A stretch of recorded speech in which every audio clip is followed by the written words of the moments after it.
Okay, so we're diving into this paper on OmniHuman, and it's tackling like a really big challenge in animation. Oh, yeah, creating natural human movement, from just simple Like inputs. you give it some text or maybe audio, and it just knows how a person should move. Exactly. And I think it all comes down to like a data problem. Think about how we always see these like stiff robotic movements in animated Oh characters. yeah, that's a good point. I've always wondered why that is. A lot of it stem how the animation models are trained right now. Like they just don't have enough real-world examples to work with. Pretty much they rely on these like super clean data sets, like motion capture, where everything's perfectly labeled or perfectly synced audio with lip movement. So not how people actually move out in the world, right? Exactly. Exactly. It's missing all those like nuances and imperfections that make human movement feel so dynamic and natural. It's like trying to learn to dance from a textbook instead of watching people freestyle on the street. That's a perfect analogy. The textbook gives you the steps, but it doesn't capture the flow and improvisation of real movement.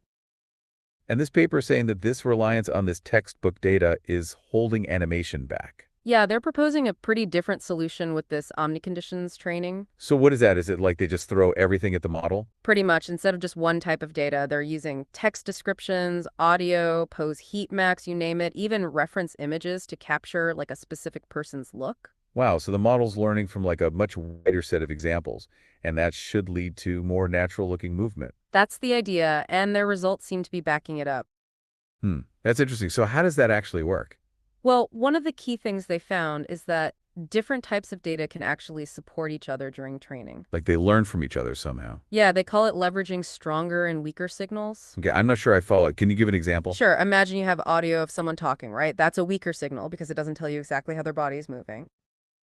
Right, it's just the sound. But if you combine that audio with a stronger signal, like a heat map of their pose at a specific moment, Ooh, I see. then the model can start to connect those two things, how the voice and the movement relate. So the pose gives context to the audio. That's cool. Exactly. It's like giving the model puzzle pieces from different boxes and letting it figure out how they fit together. But wouldn't that make the model like too reliant on those stronger signals like the poses? That's a good point. And to deal with that, they use another interesting trick. What's that? The stronger the signal is, the less that they actually use it during training. Huh. So it's like they're making the model work harder to find those patterns in the weaker signals. Yeah, they're forcing it to really pay attention to those subtleties in the audio, the text, all those weaker cues. That's pretty clever. So what about the tech behind all of this? What kind of architecture are they using to build this omni-human? They're using something called a diffusion transformer or DIT. Date. Okay. And this architecture has been pre-trained on like a massive amount of video data. So it comes in already knowing a thing or two about how things move. Exactly. It's got that foundation, and then they fine-tune it using this omni-conditions training. And then on top of all that, they're also adding in a reference image. Yeah, that lets you animate a specific person, based on their Whoa, appearance. hold on. Does that mean you could like animate a photo of someone? Bring a historical figure to life or something? Theoretically, yes, and they've even shown it working with stylized characters, like Really? those in 2D cartoons, even though the model was trained on real human data. That's incredible. Okay, so we've talked about why this is important and how it works, but does it actually work? Like what kind of results did that? Their tests showed that OmniHuman actually outperformed a lot of specialized models for both faces and full body animation. So it's not just a cool idea, it's delivering the goods. Yeah, and here's another interesting thing. They found it could handle a bunch of different input sizes and ratios. So you're not limited to a specific format or aspect ratio when you're making these animations. Nope, it's super flexible, and that kind of raises the question of how far can we actually push this approach? What are the limits of this omni-conditions training?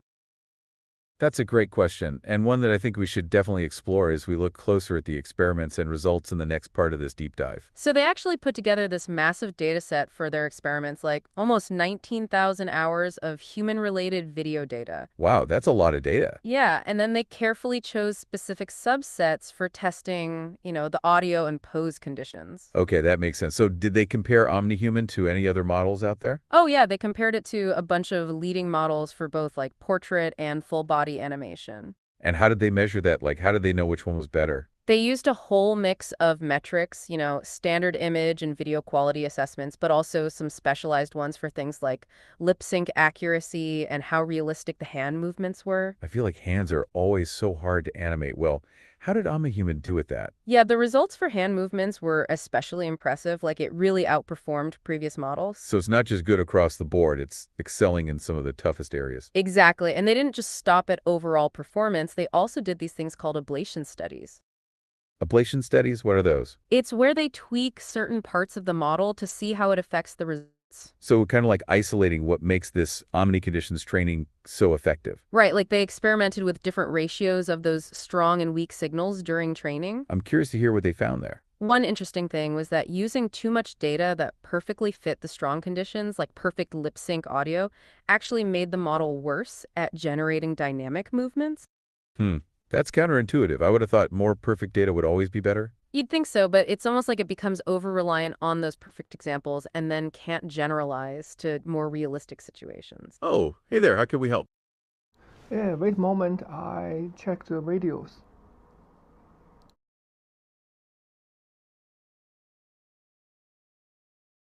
Club isn't the best place to find a lover, so the bar is where I go.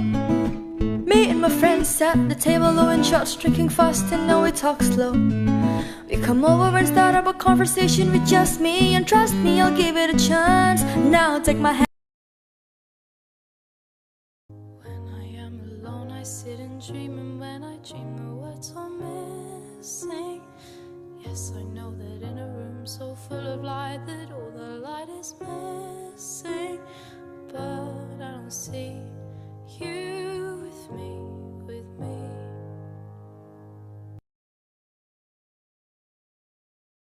哦嘿，你们是怎么发现我的？虽然我知道这样说有点不合适，但是为了你们的健康着想，希望你们记得多吃蔬菜。You will become. And I know about this because I had the opportunity to stand on top of the Olympic podium and feel the weight of that gold medal around my neck. And I wouldn't have been there had it not been for the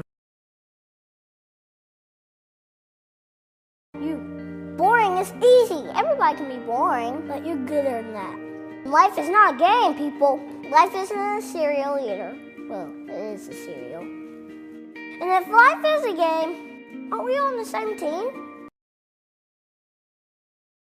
What would art be like without emotions? It would be empty. What would our lives be like without emotions? They would be empty of values. So a famous classical poet said, "We hate and we love. Can one tell me why?" Catullus. Science does not answer why questions. On the day I was born, I looked in your eyes and felt your sweet love.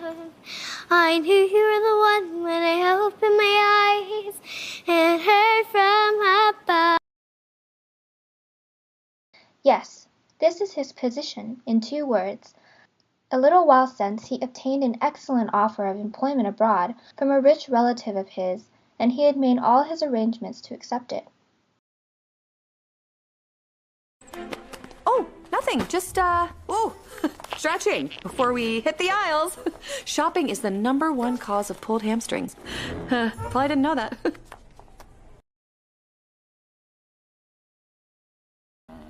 做人如果没梦想，那跟咸鱼有什么分别啊？ Boring is easy. Everybody can be boring, but you're gooder than that. Life is not a game, people. Life isn't a cereal either. Well, it is a cereal. And if life is a game, aren't we on the same team? 希望我的小猫永远健康，永远快乐，长命百岁，好不好？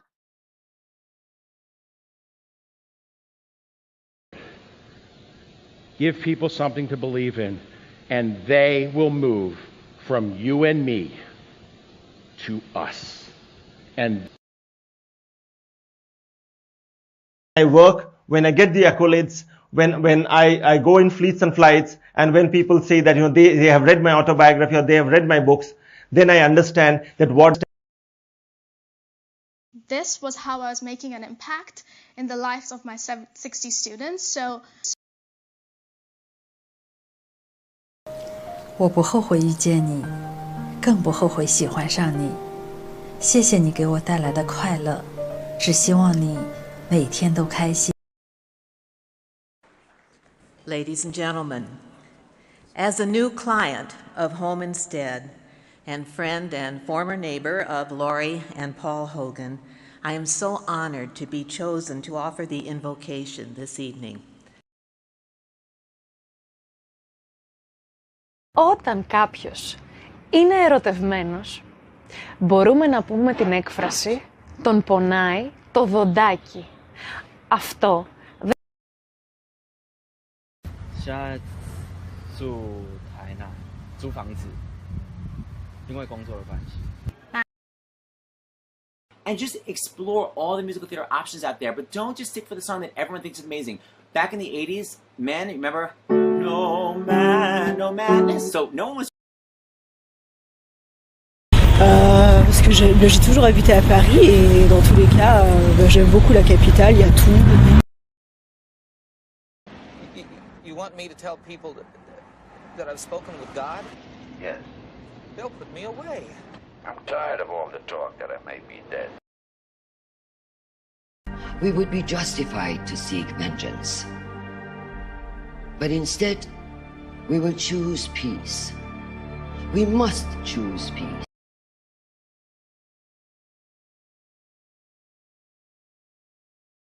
But how do we produce food without destroying nature? How do we deliver to 10 billion people affordable, nutritious, and sustainable food?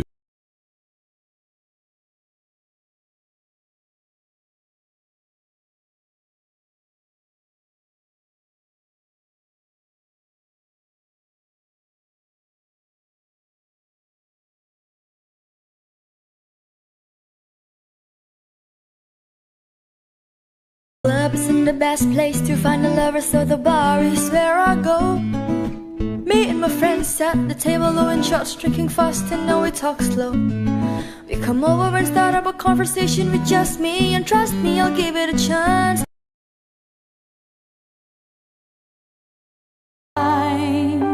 Cause all of me loves all of you. Love your curves and all your edges, all your perfect imperfections.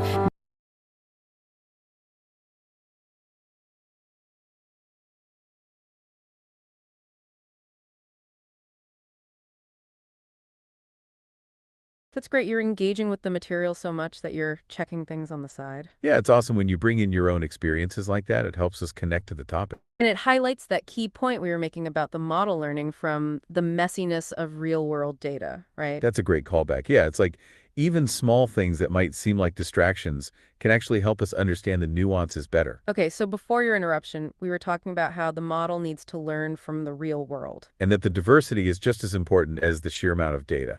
Exactly. And we were about to get into more of those ablation studies. Right. So what else did they find? Well, the ratio of reference images also turned out to be really important. Reference images, those are the ones that capture a specific person's appearance, right? Yeah. If they used too few of those during training, the generated videos ended up having inconsistent details. Especially over longer durations.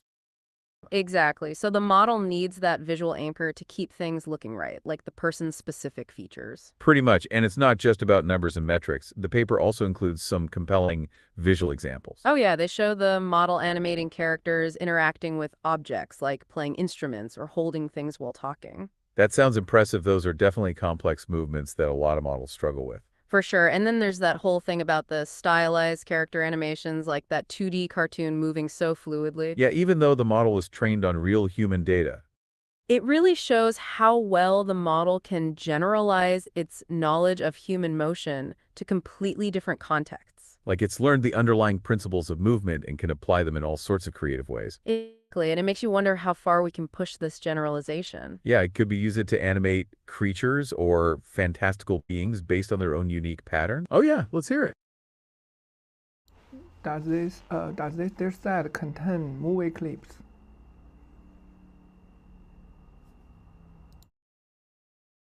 That's a really interesting question, and it makes me think about how we see patterns even where they might not be. Yeah, it's like you're looking for connections, maybe not in this specific model, but in the process of animation itself. Like the idea that an eclipse could be a kind of motion event, right? Maybe not what this model generates, but it gets the imagination going. And it reminds me of how this model is learning from these many sources. There's always different data that can teach the model something new, even something unexpected. Totally. Like, how can we push this even more to recognize those patterns that we humans see and feel? And that's a good segue because we're about to touch on the limitations in this paper. Okay, yeah, you're right. We should get back on track. So, like you were saying, the paper does acknowledge limitations. Oh, yeah, they point out that the model's runtime can be pretty significant, especially for longer videos. So it takes a while to generate those animations. Yeah, and there's also room for improvement when it comes to fine-grained control over facial expressions. So speed and expressiveness are areas for future research. For sure. Now let's get into the nitty-gritty of how this thing actually works. Okay, let's crack open the hood and see what's going on under there. So one key part is how they handle the audio. Traditional models need perfectly synced audio and lip movements. Which is super restrictive. Right, you're basically stuck with whatever audio you have. Exactly, but OmniHuman uses this cool model called Wave2Vec, which was originally designed for speech recognition. So instead of needing that perfect sync, they're teaching the model to understand the relationship between sounds and movements more generally. Yeah, they use Wave2Vec to pull out these acoustic features from the audio and feed them into the DT architecture through cross-attention. Cross-attention. Now, remind me what that is again. Imagine you're trying to figure out a sentence that's missing some words. You use the words that are there to guess what the missing ones should be. Okay, I see where you're going with this. Cross-attention works like that, letting the model use information from one input like audio to make sense of another input like the visuals. So even if the audio and the movements aren't perfectly lined up, the model can still learn how they're connected. Exactly. It's pretty clever. Now, what about the pose information? How do they get that into the model? Yeah, I'm curious about that too. They use this thing called a pose guider to create these heat maps that represent the poses. Heat maps, those are like visual maps that show where body parts are located. Right. And then those heat map features, along with the video data, all get fed into the DIT model. So it's not just a list of coordinates, it's a more visual representation of the pose. Exactly. It's more intuitive for the model to work with. And then there's the reference image. How do they get that in? Yeah, that's the piece I'm missing. Well, they actually reuse the DIT backbone to encode the reference image as well. So they're getting double duty out of that architecture. Yeah, and they use this modified version of rotational position embeddings, or ROPE, to keep the reference image info separate from the video data. ROPE, that rings a bell. Doesn't it encode the position of data within a sequence? You got it. And by tweaking it specifically for the reference image, they ensure those features only influence the appearance of the animation. But they don't mess with the motion itself. Nope, that's the key. It's all about efficiency, making the most of the model architecture. So it sounds like they've basically solved the data scaling problem for human animation. I mean, to a large extent, yes, this opens so many possibilities. Yeah, like personalized avatars that move just like you, or historical figures brought to life with really realistic movements. It's both amazing and a little unnerving. With this level of realism, we have to think about potential misuse. Okay, so we've talked a lot about OmniHuman and its potential. Where does it fit into the bigger picture of human animation? I think it's a pivotal moment. Yeah. What's fascinating is how we're seeing all these different fields converge. Oh, like what?